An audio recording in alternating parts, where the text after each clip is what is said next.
vous présente un spectacle complètement autobiographique. Et en prime, vous avez droit à un petit accent de Caribou.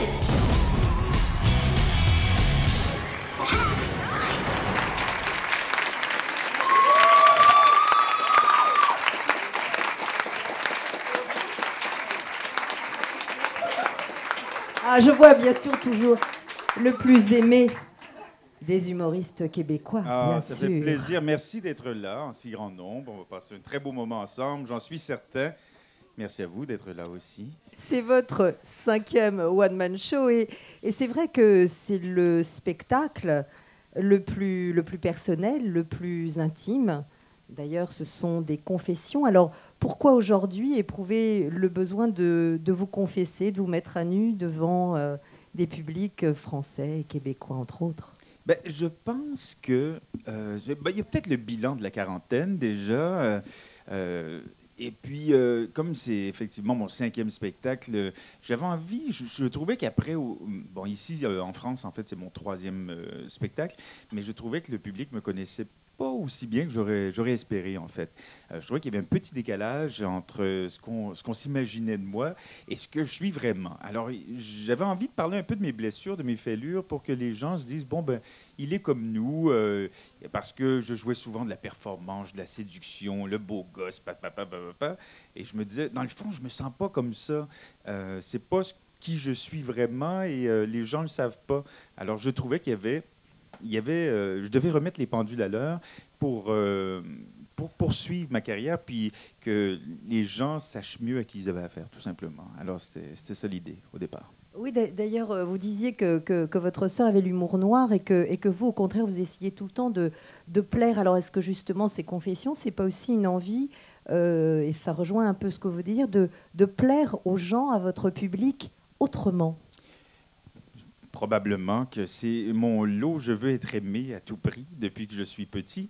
Je ne sais pas d'où ça me vient. Probablement, comme vous le savez peut-être, j'ai perdu ma mère jeune. Alors, j'ai jamais fait de psychanalyse. Là, je me sers, moi, de ma tribune pour me faire une thérapie personnelle, je pense.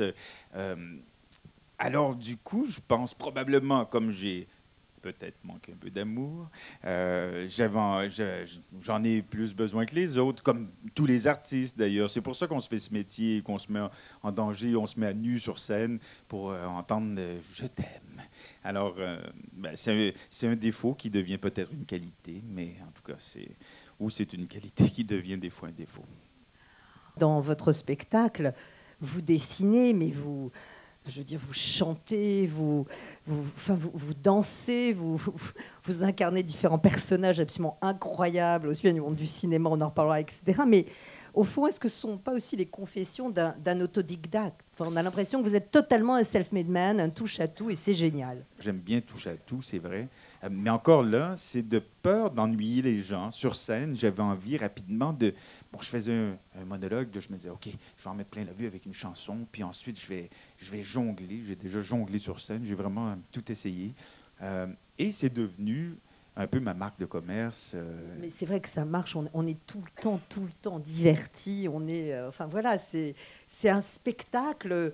Au vrai sens du terme, je dirais presque au sens un peu américain du stand-up. Vous savez, ces gars extraordinaires qui savent tout faire. C'est un peu ça, quand même. Ben, c'est bien gentil. Mais c'est vrai que c'est un peu l'école américaine. C'est l'école américaine, vraiment. C'est un peu l'école américaine, malgré que tous les humoristes québécois ne donnent pas dans différentes disciplines comme moi j'aime le faire. C'est parce qu'effectivement... Non, vous êtes unique, Stéphane. Non, je dirais pas. Oui, je pense qu'on peut se l'avouer.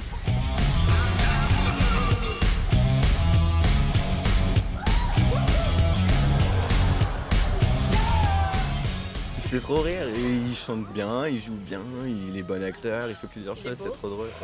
Il chante magnifiquement bien, il bouge bien, il est plein de charme. Là, il parle vraiment de sa vie perso, de ses moments difficiles aussi, de la naissance de son fils, la mort de son père.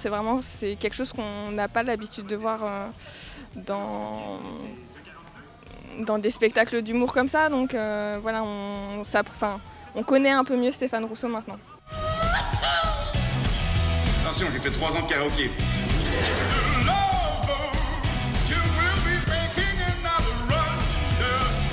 pas ici pour ça. Quelle journée de fou, quand même! Je commence un sketch, je vais chanter une chanson, je vais dans l'atelier, je retourne à mon sketch, je vais sur un autre sketch, je commence à écrire un film. Après ça, je peins quelque chose. Je me laisse porter beaucoup. Je suis très gamin là-dessus, mais il y a une espèce de spontanéité dans tout ça qui amène des idées sympathiques. Et puis, j'ai besoin d'être encadré un petit peu, parce que sinon, moi, je pars dans tous les sens, mais je suis très conscient que ça fait ma force aussi. Moi, très jeune, j'avais envie de me créer une espèce de personnage qui serait, entre guillemets, humblement, je voulais être une rockstar de l'humour. C'était un peu ça, mon idée, au départ, quand j'étais tout petit. Je me disais, ça n'existe pas. Il y a beaucoup d'humoristes et tout, mais il n'y a pas une espèce d'icône d'humour qui chante, qui a des éclairages. Alors, c'était vraiment ça mon rêve de gosse, parce que les humoristes se sapaient mal. Il fallait se moquer de soi, il fallait être ridicule. Même au Québec, à l'époque, c'était la même chose. Les humoristes devaient être ridicules pour qu'on se pète un peu leur tête et tout. Moi, je me suis dit, bon, je vais faire le contraire. Je vais essayer d'être super slick. Et super slick, ça se dit pas, ça, c'est anglophone, mais enfin. C'est ce que vous avez fait. Vous êtes mise en scène, car vous signez la mise en scène des Confessions de Stéphane Rousseau. Encore une autre corde à son arc. Vous l'avez fait, votre rêve de gosse, franchement, dans ce spectacle. Ça. Non, mais je me suis beaucoup amusé. Ça, j'avoue que moi, j'aime la technique, j'aime l'esthétisme. Alors, je voulais que ça soit joli. Je voulais que ça soit innovant aussi. Donc, il y a quand même une petite part de ça, je pense, qui est assez réussie à ce niveau-là. Bon, les images sur écran derrière réagissent par moment à ce que je raconte. Et je voulais pas être prisonnier de la technique non plus, parce que, bon, c'est pas mon premier spectacle et j'ai des techniciens, je dois avouer que j'ai des techniciens extraordinaires. D'ailleurs, il faut parler de la captation télé. Je sais pas si le réalisateur est ici aujourd'hui. Il est là, Nico. Nico est venu. Ah, c'est trop cool. Alors ça, on applaudit Nico, absolument. Nicolas Benhamouk. C'est vraiment une rencontre FNAC.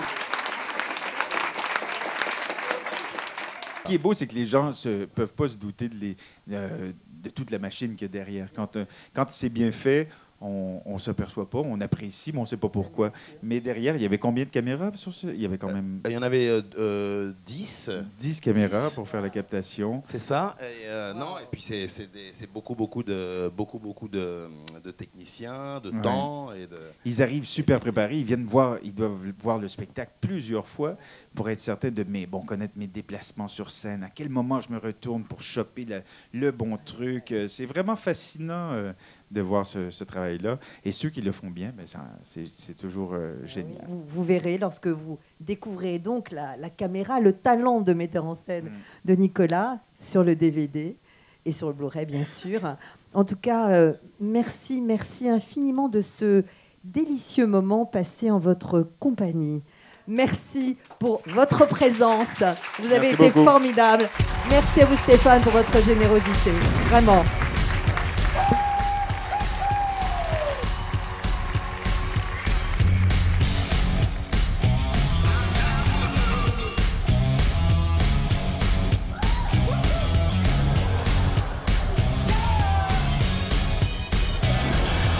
Je vous présente un spectacle complètement autobiographique